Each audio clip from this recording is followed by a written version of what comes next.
concept that divides collectivism from individualism has to do with responsibilities and freedom of choice. We have spoken about the origin of rights, but there is a similar issue involving the origin of responsibilities. Rights and responsibilities go together. If you value the right to live your own life without telling others what to do, then you must assume the responsibility to be independent and to provide for yourself without expecting others to take care of you. Rights and responsibilities are merely different sides of the same coin. If only individuals have rights, then it follows that only individuals have responsibilities. If groups have rights, then groups also have responsibilities, and therein lies one of the greatest ideological challenges of the modern age. Individualists are the champions of individual rights. Therefore, they accept the principle of individual responsibility, rather than group responsibility. They believe that everyone has a personal and direct obligation to provide, first for himself and his family, and then for others who may be in need. That does not mean that they don't believe in helping each other. Just because someone is an individualist does not mean that they would have to move something like their piano by themselves. It just means that moving it is their responsibility, not someone else's, and it's up to them to organise the voluntary assistance of others.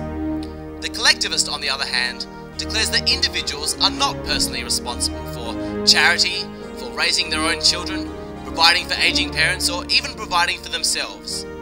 These are group obligations of the state. The individualist expects to do it himself. The collectivist wants the government to do it for him, to provide employment and healthcare, a minimum wage, food, education, and a decent place to live. Collectivists are enamoured by government. They worship it and are fixated by government as the ultimate group mechanism to solve all problems. Individualists do not share this faith, and they see government as the creator of more problems than it solves. They believe that freedom of choice will lead to the best solution of social and economic problems by comparing millions of ideas and efforts, each one subject to trial and error and competition. The results are far superior to what can be achieved by a group of politicians or a committee of so-called wise men. By contrast, collectivists do not trust freedom. They are afraid of freedom.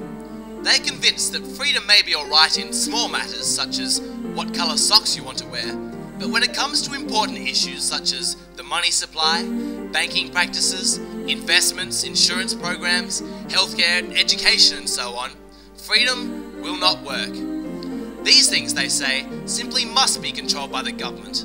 Otherwise, there would be chaos.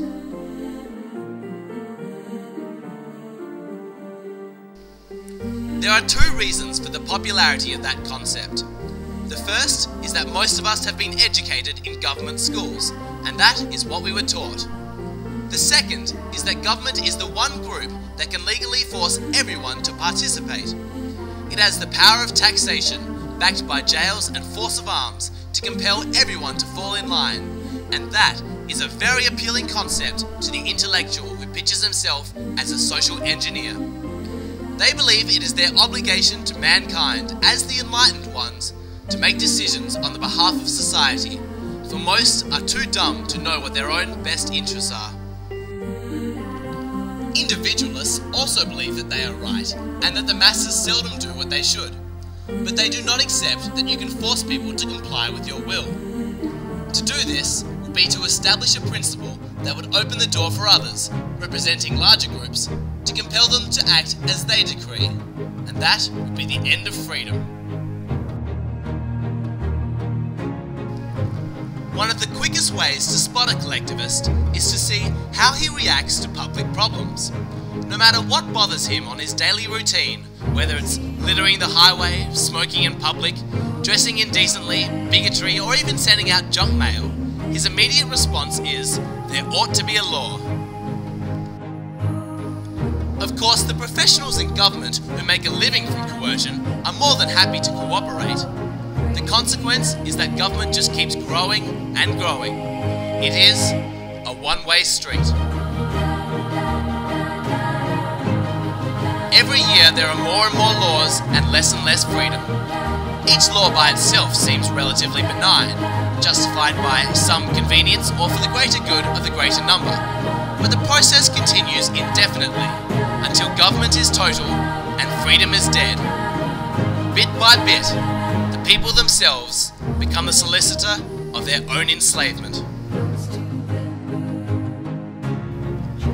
A good example of this collectivist mindset is the use of government to perform actions of charity. Most people believe that we have a responsibility to help others in need, but what about those who disagree? Those who couldn't care less about the needs of others?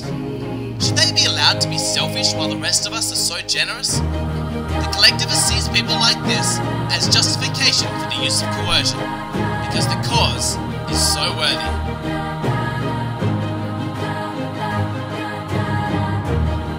Of course, not all of it gets to the poor. It takes a giant bureaucracy to administer a public charity, and the individuals in government have become accustomed to a huge portion of that wealth, while the peasants are grateful for whatever they can get. They don't care how much is consumed in the process because, after all, it was stolen from someone else anyway. We all know the biblical story of the Good Samaritan, who stopped to help a stranger who had been robbed and beaten. But what would we think if the Samaritan had pointed his sword at the next traveller and threatened to kill him if he didn't also help? At that point, the Samaritan would have been no different to the original robber, whose motive for attacking the victim could well have been to feed his family or to afford a better doctor for his wife. Regardless, a crime done for virtuous motives is a crime nonetheless. When coercion enters, charity leaves. Individualists believe that a person should be free not to be charitable. If they prefer to give to a different charity, if they prefer to give a smaller amount, or if they prefer not to give at all, there is no right to force them to our will. We may try and persuade him, we may appeal to his conscience, and especially, we may show the way by our own good example.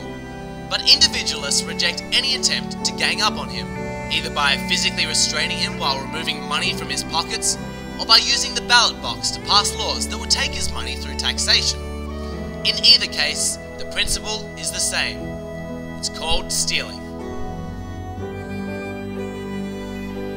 Collectivists would have you believe that individualism is merely another word for selfishness, because individualists oppose welfare and other forms of coercive redistribution of wealth.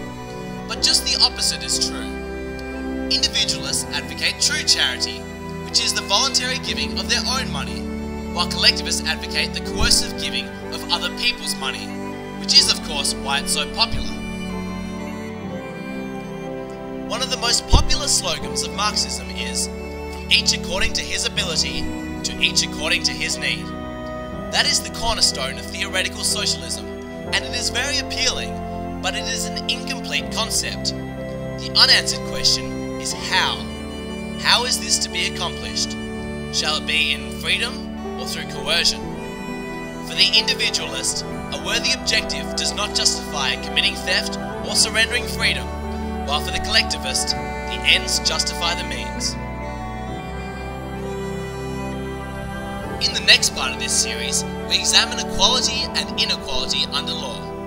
We will study how collectivists use government for welfare and to enforce racial or gender quotas in order to bring about a more equal society.